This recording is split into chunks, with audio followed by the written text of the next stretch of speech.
24-oktyabr. Ko'rib turibsizlar, noklarimiz tim sariq bo'ldi. 1 oy oldin mana shu noklar ko'klikda video qilib tashlaganman. Obunachilarim yaxshi biladi.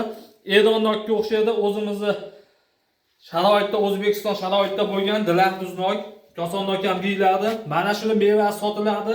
Kimga kerak bo'lsa bizga aloqaga chiqaverasizlar. Nomerlarimiz 88 957 27 27. Buni ko'chatlardan ham ko'paytirib qo'yganman. Nok payvandda bor. Xudo xolasa noyabrdan boshlaymiz ko'chatlarini. Kim shunaqa nokdan boqmoqchi bo'lsa bizga aloqaga chiqaverasizlar. Qolgan noklarga nisbatan bu noklarimiz 1-2 yil kechroq meva ekiladi, lekin bir meva ekilgandan keyin tonnasiga gap yo'q. Ko'rib turibsizlar, mana shunda 5 tonnadan atrofida nok bor. Dorilar zo'r qarasalaring, mana shunaqa nokda o'zimizni O'zbekiston sharoitida tabiiy holatda bo'lgan videoni nokdan boqmoqchi bo'lgan tanishlarga jo'natib qo'yasizlar. Mana nokni holatlari, katta kalibrovkalari o'ta zo'r. Kimga buni mevasi ham kerak bo'lsa, mevasi ham sotiladi. Bizga aloqaga chiqaverasizlar. Sog' bo'lasizlar. Videoni nokdan boqmoqchi bo'lgan tanishlarga jo'natib qo'yasizlar.